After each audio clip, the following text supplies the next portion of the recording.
Hello everybody, and welcome back to a new live streaming session. I guess it's been a while since I last streamed, and the main reason why I didn't stream for the past, I guess, 3 weeks is that I also moved, and I had a lot to do with moving actually. So also my green screen is missing right now, but I will have it right back probably in a few days. But until then, I guess it will work also without the green screen. And this being said, and seeing that I'm actually in a new location, a totally new setup, please let me know if you can hear me clearly enough, and if you also can hear the background music. That would be actually very, very important in order to get things going. Because today I just want to work once again on this application, on this RankMe application that we have, and let's just fire it up a little bit. Let me just see. So this is actually a URL shortening service. I already have a version online. It's hosted in Microsoft Azure. So if you go to rink.me, you should see this. And this is right now running locally, but if you go, for instance, here rink.me, you can then already see the application. It is already deployed. And for instance, if I want, let's go to my blog, for instance, if I want to shorten a URL, which we call a rink in this process or in this app, I just have to paste it here, then rink it, and I get a short URL for that. And of course I can actually use it. If I go back here, I'll be redirected once again to the same place, which is actually exactly what we need. And the last time that we did stream was actually what we did is that we have implemented this sign up process. And for instance, if we go to the application that we are running locally, we still use the same database. So even if this instance is running locally, it's using the exact same database. That's why you see the exact same information here, except for the thing that we see here that we have 2 happy registered users. And this is because the last time that we did stream, we've implemented this very, very basic sign up page. Also here there are some things that I want to do, because I don't want to use this layout. I want maybe to use another layout for this sign up form, and that would look probably much better. But the idea is that right now we can actually create new users. So theoretically I could sign up for this, and then right now it doesn't really or I don't have real features that are only for signed up users.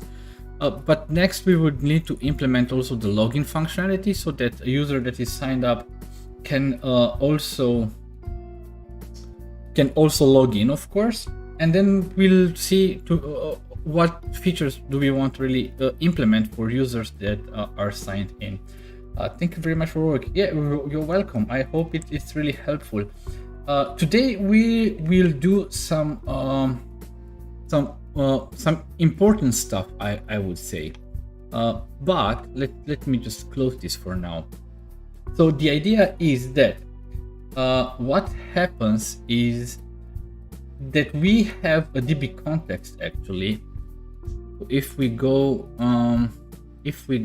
here to our app and we go on the startup.cs file, we see that we add this add DB context, and that's, of course, we are using EF Core to do that, and we have a Blazor server application.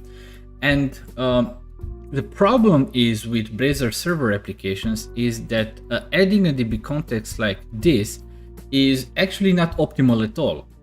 It's actually, I would say, even wrong. And the main reason why this happens is that when you register a DB context in a, let's say, regular ASP.NET Core application, that DB context is added as a scoped service, which means that it is actually scoped to a HTTP request. And for regular ASP.NET Core applications, this works like a charm, because we can simply inject that service in controllers or in other parts of the application, because we will always be sure that for a certain request or for a certain HTTP request, we'll have only one instance of this DB context running, which is okay. However, with Blazor Server, things are totally different. And the problem is that in Blazor Server, when we think about scoped services, those are actually scoped to the entire circuit. Because when you actually go ahead and access a Blazor app, in this case a Blazor Server app, what happens is that it creates a circuit, and everything that you add as a scoped service is actually scoped to that specific circuit, which means that as long as you don't refresh your browser, no matter where you navigate in that application, you are in the same context. And this can cause a lot of problems with the DB context, because it could be that you use it in one component, but it could be that you display on the screen at the same time several different components that each of them, if each of them are using the DB context, as you know, DB context is not thread safe, and from there you will have a lot of problems. So adding a DB context like this is really not an option for a Blazor Server app. Then of course, adding the DB context as singleton is also not very helpful, because in that case the entire DB context would be shared among all the users that are connected to the app, or that service would be actually be shared throughout all the different circuits. And then if you add it as transient, the problem is that you probably will have some very long-lived components, like for instance the layout. And if you need the DB context there, it will live as long as the application lives. And this is also certainly not something that might be very, very helpful with EF Core. So yeah, in this case, we will have to rethink a little bit the way that we actually use the DB context here. And also, I have added a repository, this user repository, that we actually use in order to sign up users. So what I want to do right now in this stream is I want to redesign a little bit this entire concept of the DB context and repositories, so that it is suitable for a Blazor Server application. I hope that this was clear enough. So if you still have questions why we need to do this, please let me know. Just feel free to ask. I will be more than happy to get a discussion going on this topic. That would be really, really helpful, I guess, also for me. So let's start. Where should we actually start? Let me just open here a new browser window. And the idea is that in Entity Framework Core, starting from the 5.0 version, or from .NET 5, we have actually the option to not to add a DB context, but to add a DB context factory actually as a service. So let me try to add that in this case. So it would be here services dot, and it would be something like, I guess, add the DB context factory. And of course, here we have to provide the name of the DB context, which is bring me data context in this case. And what we can do here for this factory is we can still provide some options. And here we can say, for instance, like we do options, use SQL Server, exactly like we do it normally, and it would be the connection string. Okay, And in this case, we just don't use this add DB context anymore. And if we are here, let's also get rid of the services that we don't need anymore. Actually, this was a dummy service that we used right at the beginning. Then what we have is this weather forecast service. That's something that we don't need anymore. The user agent service, the URL shortening service, these are services that we actually still need. And then the DB context factory, and then add scoped iUser repository. Okay, so now I guess, and I hope that, well, that would be helpful in this case. Why use a repository when EF Core already has that built in? Yeah, actually, I get this, this question you see basically everywhere on Stack Overflow, on different blogs. The idea is that, of course, you have this kind of unit of work pattern that it is implemented by the DB context. But if we go here to this user repository, let me go here. The idea is that in this repository, we actually want to implement some own business logic of the application. Here we hash passwords, and probably we'll do here different type of things that are concerning the user roles. So in the repository, we are not doing actually any CRUD operations. We are actually doing business operations that happens to need also to write or read data from the database. And in this case, my preference is that when I want to use, let's say, very custom logic in my data retrieval process, then I would implement a repository. But if I don't want to do that, I really don't implement a repository. And in this application, we can see this, for instance, in the fact that for the users, we have a repository because here we have some very, I would say, domain-specific work that we want to do.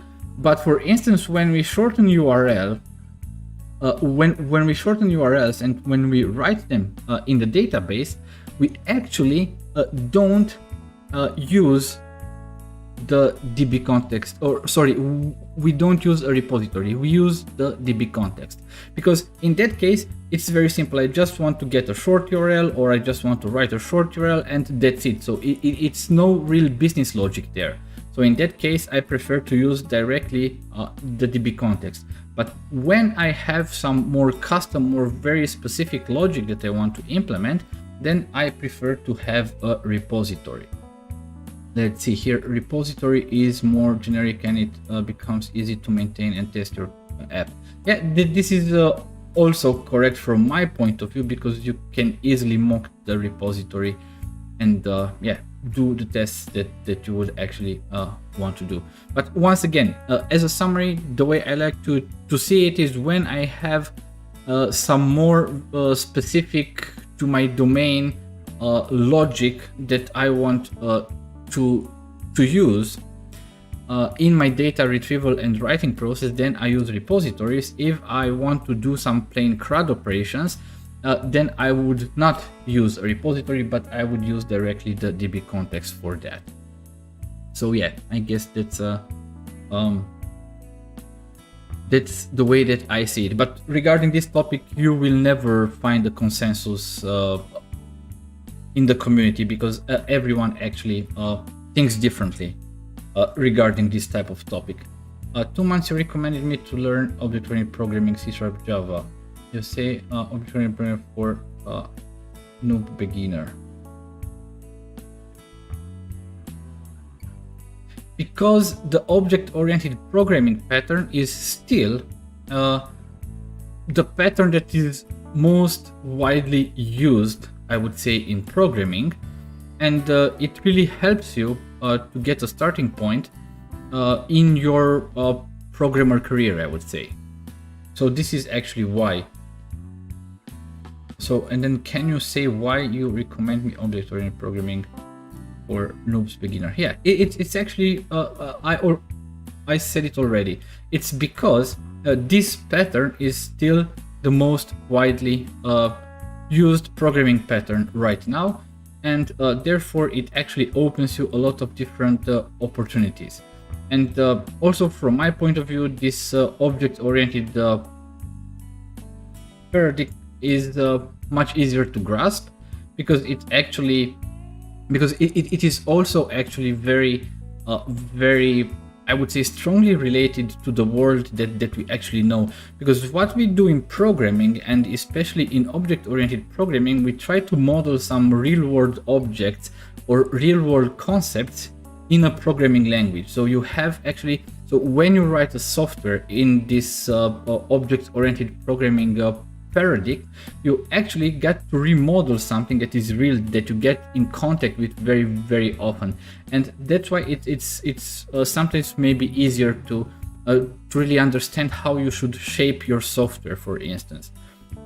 If you go to other programming patterns like the procedural programming or functional programming, well, there things are a little bit more differently, maybe a lot more abstract, and things similar to that. And also why I recommended C# or Java is because these programming languages, in my point of view, are the perfect balance between, let's say, if you think about low-level programming and high-level programming, I think that C# and Java are right in the middle. Low-level programming means what you actually do mostly, for instance, when you write software in C, when you actually interact with the hardware itself, if you write drivers, you allocate your memory, you clean your memory, so you actually have to handle all the memory allocations and everything that defines actually how your software runs. And in C# and Java, you actually don't have to do that, but there is still some very, very important underlying logic that you have to learn. So it's not really of the highest level of programming, but it's also not the lowest level of programming. And this is, in my point of view, also one very important aspect. Okay, sorry for this longer discussion. But yeah, let's get right back to where we actually were. So we were discussing about when I use a repository and when I don't use a repository. So let's go back here to the startup and see what else do we actually need to clean. So we have this DB context factory, and then we have this iUser repository, and that should be fine. And I was saying that when I rebuild this right now, I hope that I have a lot of errors, because right now I don't actually have the service anymore. I don't have the DB context anymore, and be very sincere, I don't 100% recall exactly where I actually used it. But let me take it step by step. What do we have here is a middleware, which is a short URL redirect. And actually, this short URL redirect, this is a middleware that actually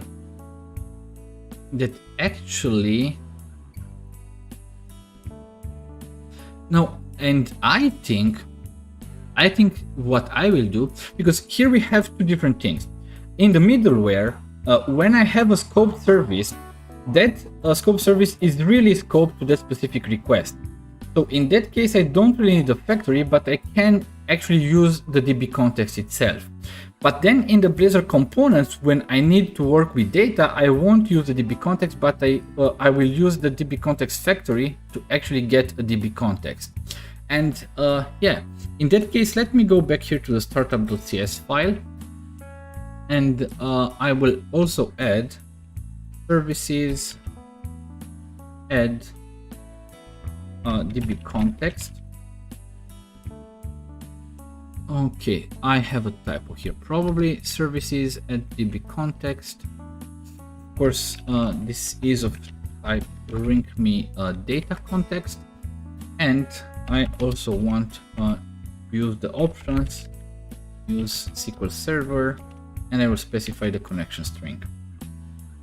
Okay, good. So this means that in the middleware, I will still be able, if I go where is my middleware, So in this middleware, I can still use the DB context like I have it right now.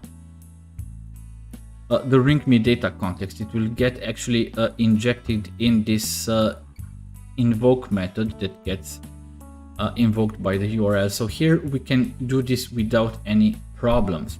But then, if I can think about where we actually used the DB context is this index.razor. And in this index.razor, sometimes Visual Studio, I don't know, complains about different type of things, but I can assure there is no real error here. So everything should actually work fairly fine, I would say. But yeah, it seems that usually what I noticed is that if I close this and if I reopen it, then it should be actually fine, or it isn't. However, this will still work. So here on YouTube, there is another question. I'm hearing people on the internet complaining about Blazor not being ready for production. What is your point of view? Okay. Blazor is, in my point of view, as ready for production as Angular was 9 years ago or 8 years ago.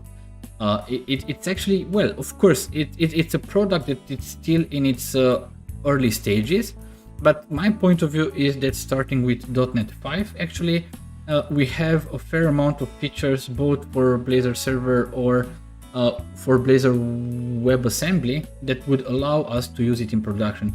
And to be honest, if you think about Blazor Server, and once again, to be honest, I would mostly use Blazor Server because I don't have to build an entire API layer just to use Blazor WebAssembly. So in Blazor Server, everything is actually rendered on the server, which is very important. So it's also, I would say, easier to get it secured or to do things right, I would say. And then actually, looking at the features that we actually have, there is no real big difference between Blazor and, for instance, what we know in Razor Pages or in the MVC architectural pattern. So from my point of view, I already started to use it for one project.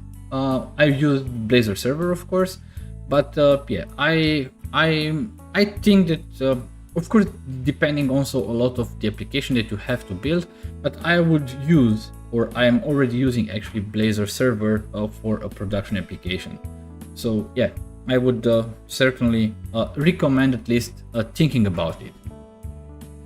Okay, so what we do here in this home component, which is the index, and here we have this, we inject this ring me data context. And what we want to do here is that instead of injecting this ring me data context, because we are here in a Blazor component, we want to inject the factory. And that would be, how is this called? I guess it's a DB context factory of, but it's not DB context factory of ring me data service. It should be something like that, I guess. Entity framework core internal. I guess that that should actually do it. Okay, but why is this framework core internal ring me data context is an internal API that supports entity framework core infrastructure and not subject to the same compatibility standards as public APIs. It may be changed or removed without notice in. Okay, that's actually strange.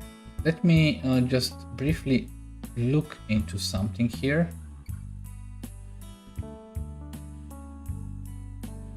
Because it says that then if we inject the factory in the components, that should actually be okay.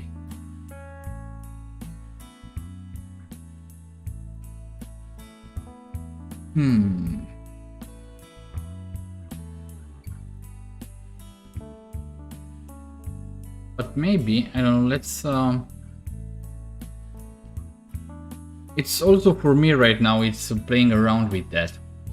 It's not something that it's actually the first time that I'm implementing it this way, because all the other applications that I worked with Blazor were or are still on .NET Core 3.1, but this one I upgraded. So if we have an IDB context factory, what we can do here, of course, is that when we actually want to do something, here we want to count, for instance. So first of all, we would create a context. And what I want to also do here is implement iDisposable. Or I guess it's not really maybe needed here right now.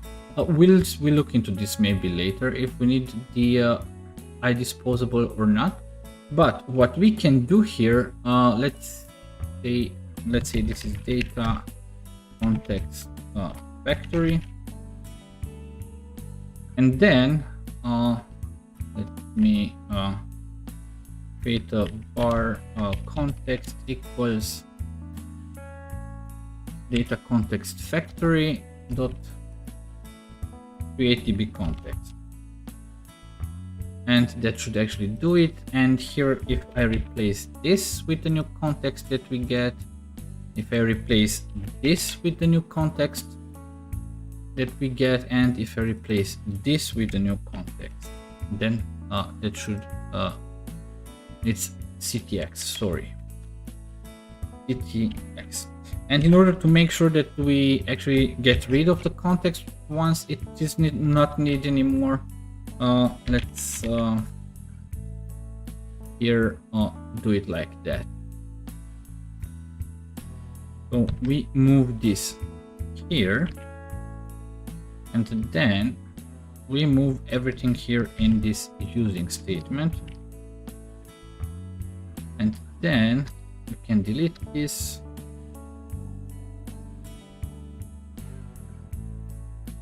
And I guess that should be okay.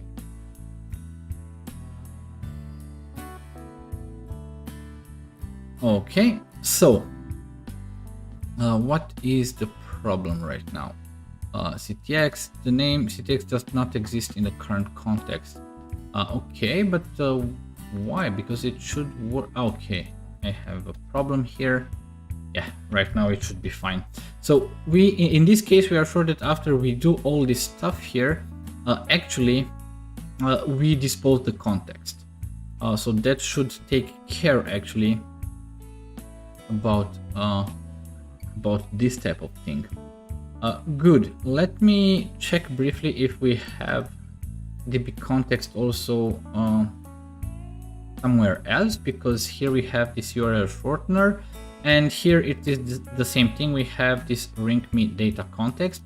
So we will replace this with an IDB context factory of ring.me data context, and let's call it data context factory.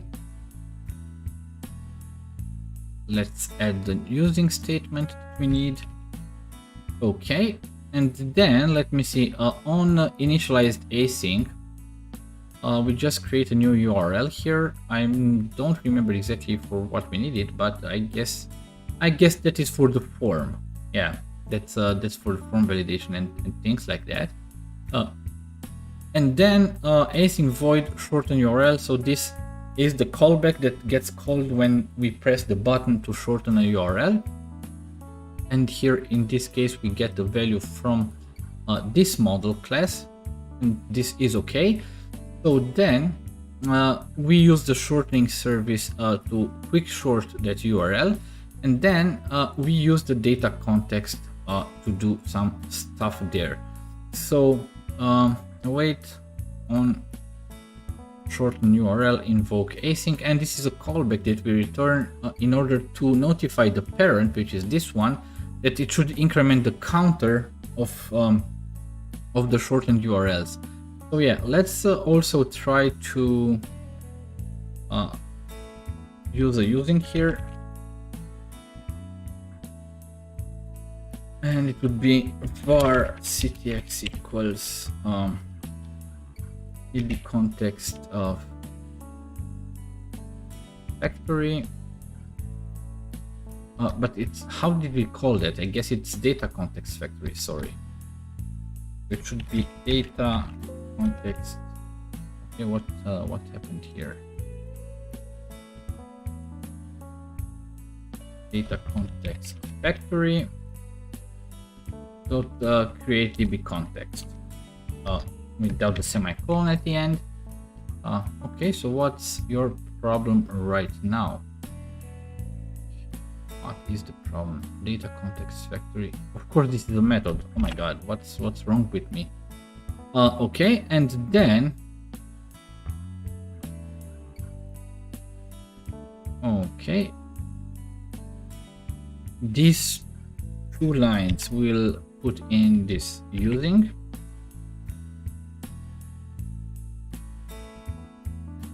and of course in this case we have ctx.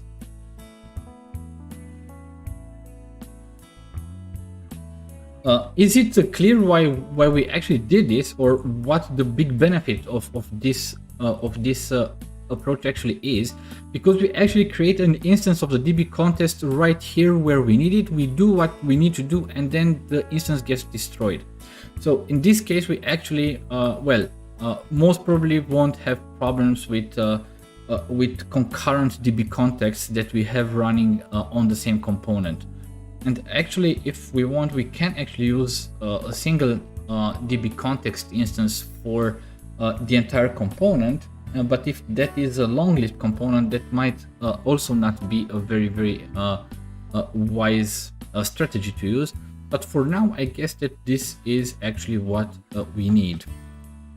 We just use this create db context instance when we need it right there.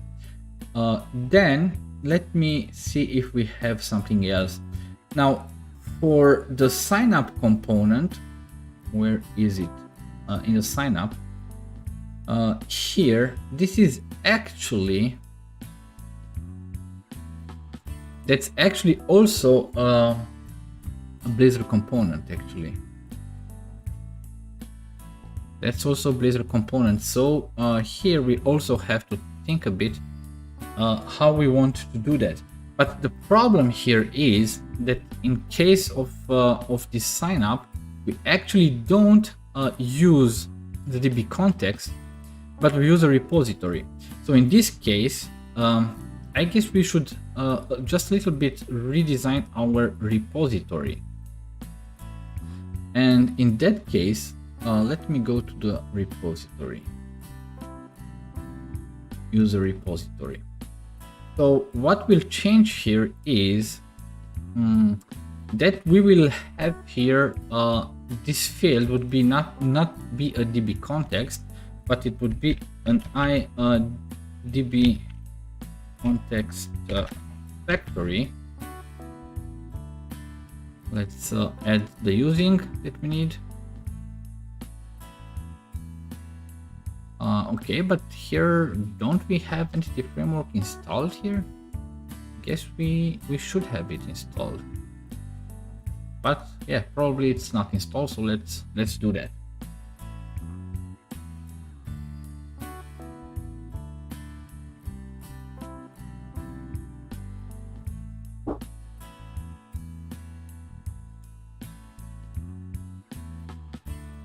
Okay.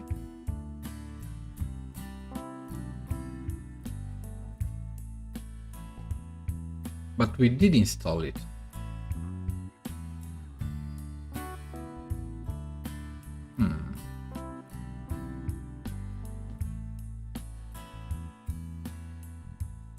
Let's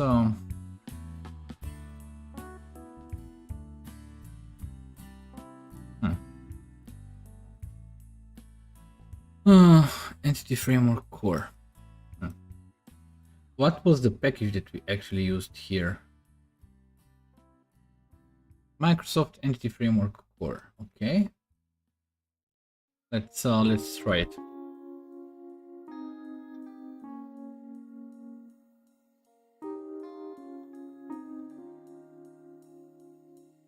data entity infrastructure. I guess we don't need it.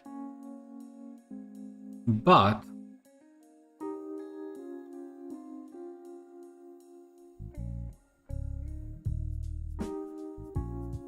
I guess we installed the wrong package. Let me go here, manage Nuget packages.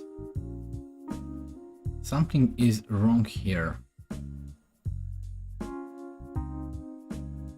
Let's see, installed. What we actually have, entity framework. No, that's not what we need. That's not what we actually need. Okay, we have Microsoft Entity Framework Core instead, and we would like this version. And let's update.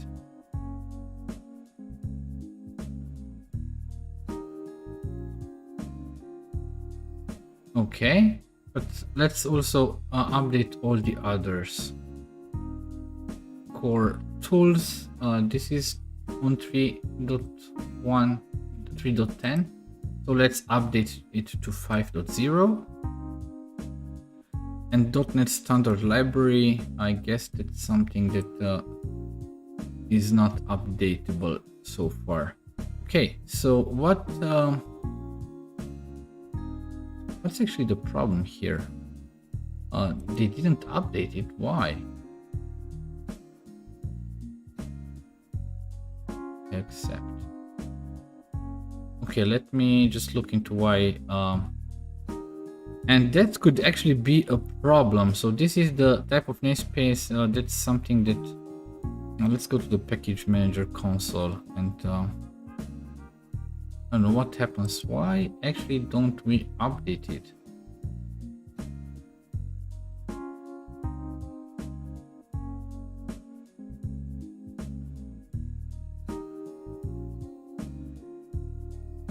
Okay, let me see. Entity Framework Core is not compatible with .NET Standard 2.0. Okay. It supports .NET Standard 2.1. Okay. So let me update this first. But here, blocked by the project. Okay. Let me go here to the project. .NET Standard 2.1. Let me try to rebuild it. So I guess that should allow me to right now have the .NET Standard 2.1, and this, of course, I guess should mean that I should be able to install this latest version. So let's update, accept. Yeah, okay, this one was updated. So let's update all the packages.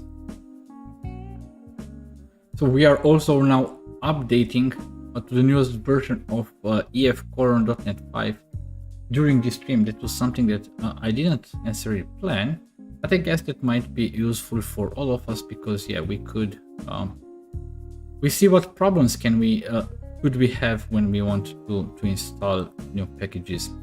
Okay, Microsoft Entity Framework Relational.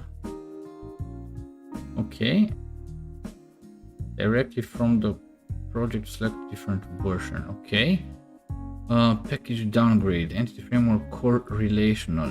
So let's update this one first. So some of these packages seem to be actually related, or depending on one the other. Okay, so right now this one was updated. Let's try it once again. So 5.0. Let's update it again. Hopefully this time it will work. Yeah, it worked. Then we have this SQL Server. We should also update it to 5.0.1. We accept. And last but not least, we have this Entity Framework Core Tools, and let's also upgrade it to 1.0, which is the latest stable version accept.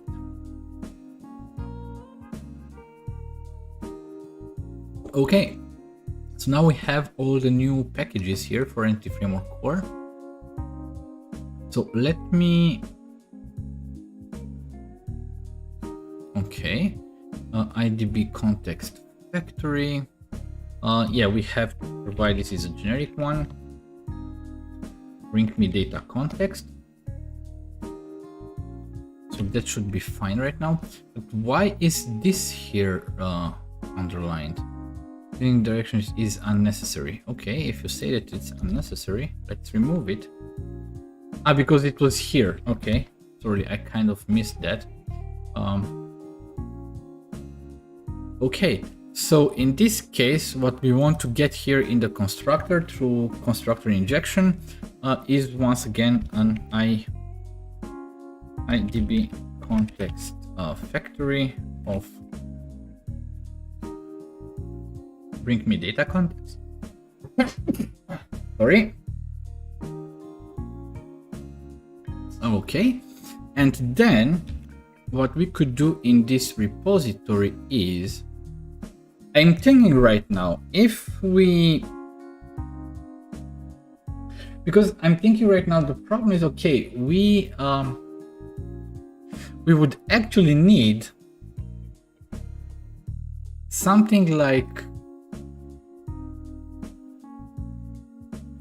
my idea is that if we use the DB context factory, but if we add the user repository like this as a scope service, it kind of actually defeats the purpose, because we're actually stuck exactly at the same point in that case. So what we would need here is also a way to kind of like construct a new repository where we actually need it. So probably I will have to think in, well, maybe creating something like a repository factory. But I guess that's not something that I want to look into today. But instead, what I want to do here is, well, I will not add this repository as a service anymore. And we look exactly in how we will do that. So in that case, what we will do here is, let's go back to the repository. I'm thinking right now, so from the, we get through dependency injection the context factory, but if we create an instance of the repository when we actually need it, but then we actually don't use it anymore, in that case,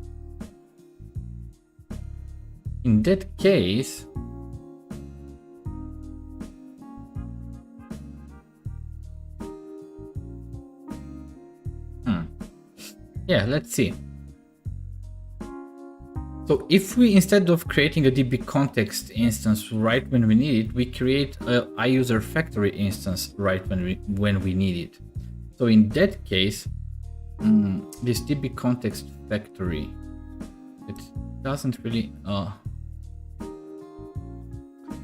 My idea is that probably I can do something like that, and it should still work. So I will have the context, but then this would be context and create DB context. And then once this object is destroyed, so when we don't use it anymore, then also the instance of the DB context should go away. So I guess that that should be fine, I think. Okay, so then it means that actually there aren't any other changes that I need to do here, but I will need to do some changes, for instance, in my sign up component. And here I won't actually inject an iUser repository, but I would inject an IDB context factory. DB context factory factory context factory. Okay, and here we'll probably also need to add entity framework core. This is what we actually inject. And then what is the problem here? Package entity framework. Okay, but we already have this package. Microsoft Entity Framework Core, and this should actually already be updated. Why do I see this message here? To manage Nuget packages. Let's see what we have installed. And yeah, I already have this Microsoft Entity Framework Core. Of course, because I know what the problem is, because it's a generic one, and it should be of type ring.me data context. Of course, I need to add using for this ring.me data context in this case, and right now that should be fine. So this is actually what we inject, but on the other hand, what we will need is a private and let's also make it read-only ring.me data context.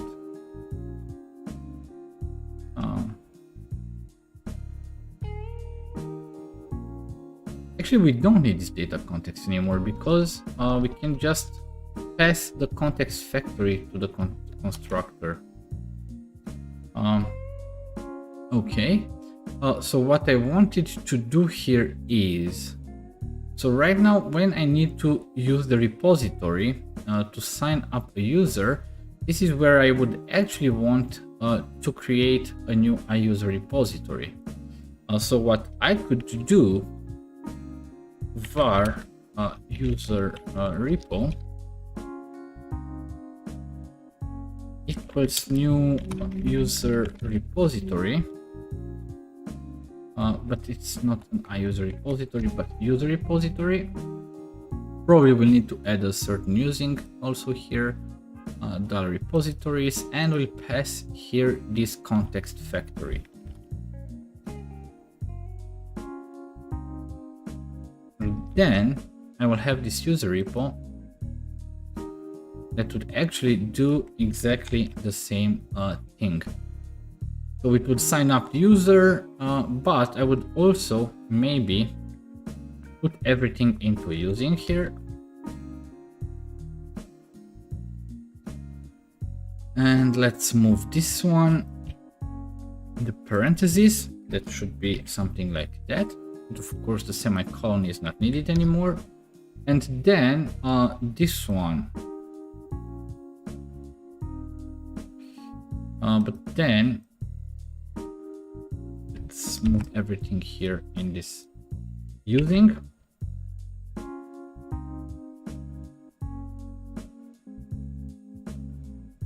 And we still have some problems. Why do we have some problems here? Let's see. User repository type used in a using statement must implicitly convertible to system iDisposable. So yeah, in that case, we need to implement iDisposable in the repository. So let's do that. So I use repository iDisposable. Then let's implement the interface. And then in the dispose, we'll just use context.dispose.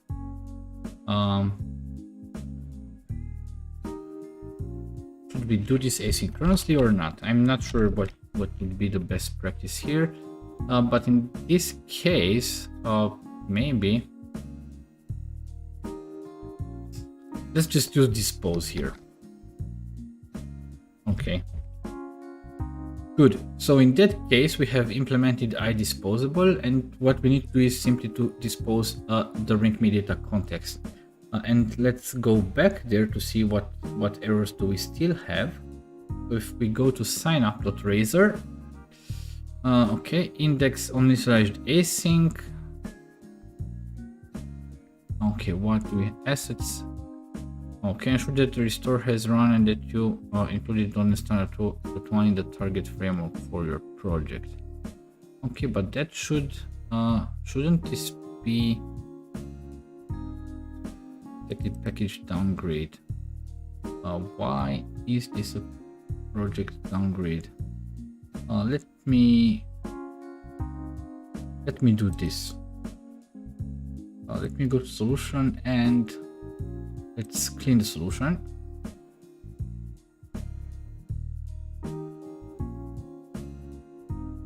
Still have 3 errors. Let's try to rebuild the solution.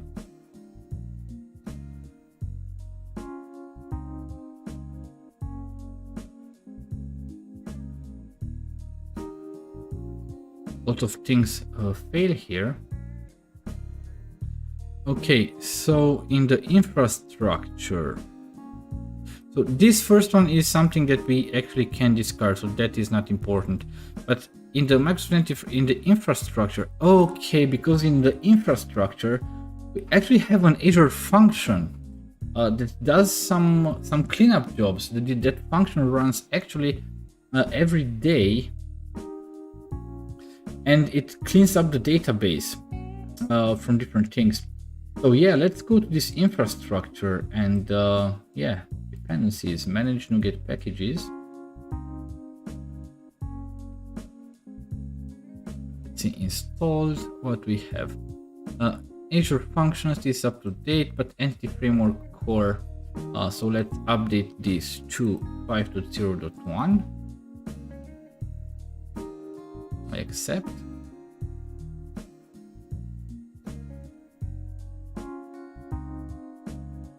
Okay, I guess the problem here is exactly the same that we had earlier. This is a .NET Core app. Why is this a .NET Core app? Properties. Okay, .NET Core 3.1, .NET Core 5.0. Save all. So that should be fine. Let's try it again. 5.0 update. Accept, and hopefully this time it will work. Still doesn't work. Why doesn't it work? SQL Server. Okay, but yeah, let's update this one first.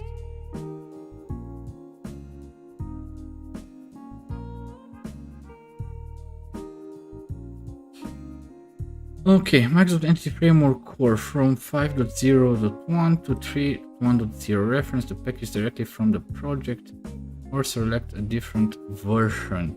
We have SQL Server and Relational. You know what? Let me go here. So we have here Microsoft Entity Framework Core. Let's make it version 5.0.1. Entity Framework Core Design 5.0.1. Entity Framework Core SQL Server once again 5.0.1. And then the Framework Core Tools, once again, 5.0.1. And that should actually do it. Let me rebuild.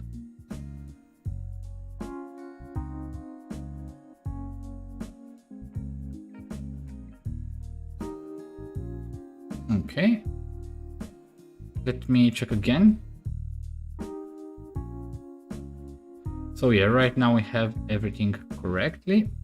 So we can rebuild the package, which is okay. Let's try to rebuild the entire solution.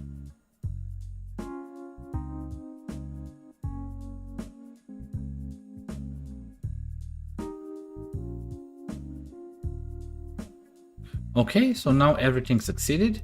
Now the only thing that I want to check is that all the functionality is still available. So I will run the application and I will try to go through all the functionalities. Fortunately, there aren't that many. So let's go back here.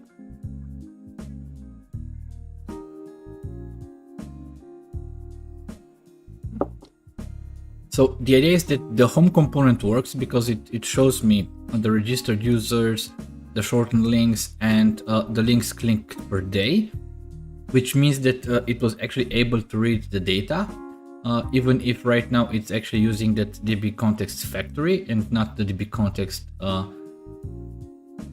that we added previously as a scope service. Let's try to shorten a URL. Make sure that also the middleware works, and also to make sure that the redirect still works. So shortening the URL was okay, but let's check if the redirection works, because this would actually,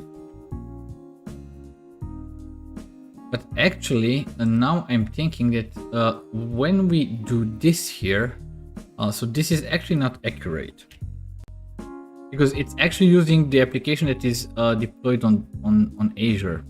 So what we can do instead is we don't want to use this RINC.me, so we will have here HTTPS and we will have then localhost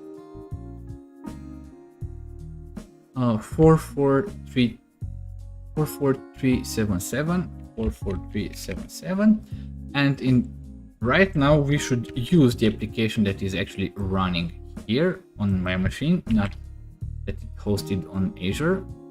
So the redirection also worked, which actually means that this actually works right now. So the next thing that I can try is try to sign up with a new user.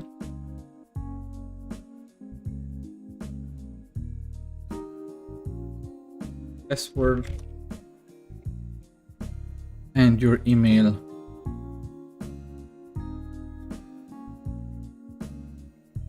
Okay, and let's start ranking.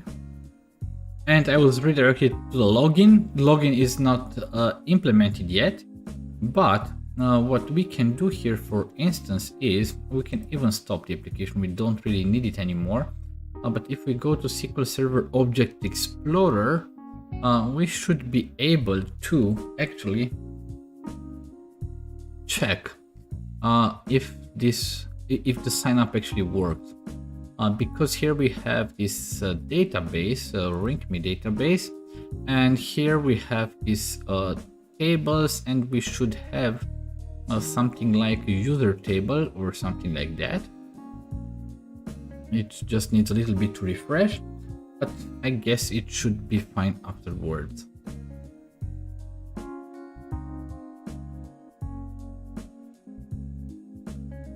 Okay, it still refreshes. Okay, so here we have these DBO users, and here we can go here with view data and just make sure that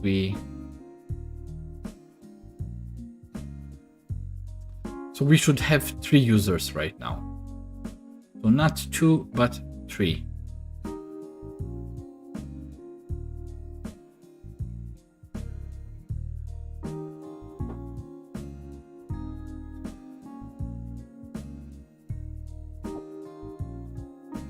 Okay, I'm not sure exactly why it takes so long. Usually it's much faster than that.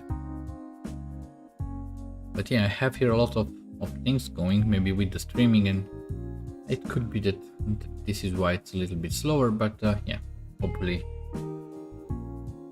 it will get better, I guess.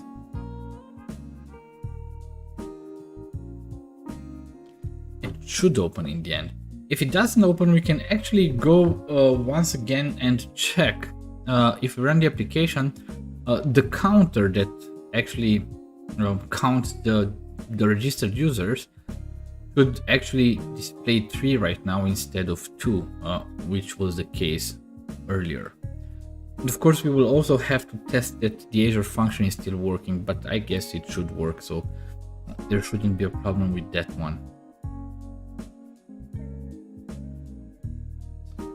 Yeah, let me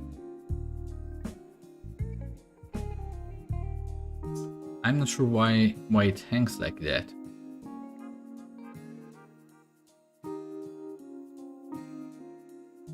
That's not even funny.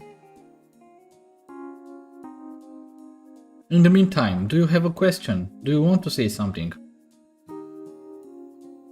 You were so active at the beginning.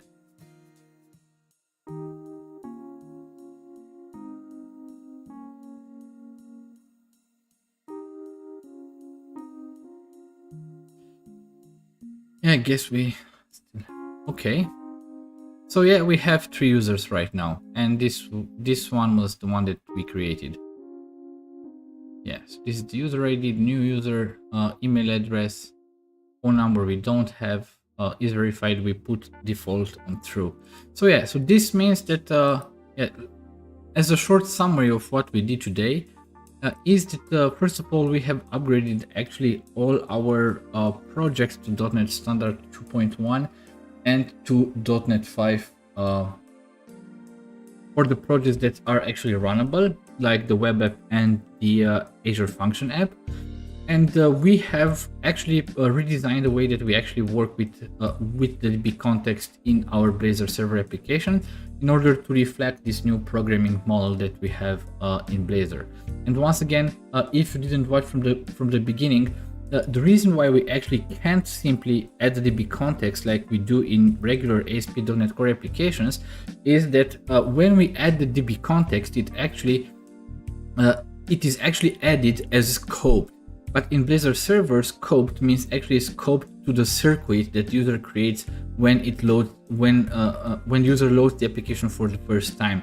And that in turn means that if we are using the DB context on different applications that are on our screen at the same time, we have thread concurrency and we might have problems.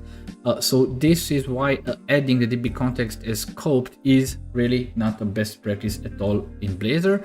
So it seems that the best way to proceed with the DB context in Blazor is to simply use this add DB context factory method, and instead of resolving the DB context each time we need a DB context, we create it from scratch. And in fact, this is exactly what we do, for instance, in this index component, where we inject this IDB context factory, and when we need it, we just create the context. We do what we actually want to do, and then that context actually gets disposed. And it's exactly the same thing that we have done also in the user repository, because here we actually, right now, we don't inject the DB context itself, but we inject the DB context factory, and then we create a DB context once we create an instance of this user repository. And of course, we have to implement dispose and to dispose the context. And why we need to do this is because, for instance, in our signup component here, what we want to do is we want to put this user repository in this using structure in order to get the DB context disposed right when we finish with what we need here. So yeah, that's what we have done today. Thank you very much for watching. I hope I will be able to do another live stream tomorrow or on Wednesday, and then we'll continue to work and implement the login page, and we'll check exactly what we still need to do in order to be able to deploy a new version of this RankMe application to our Azure web app.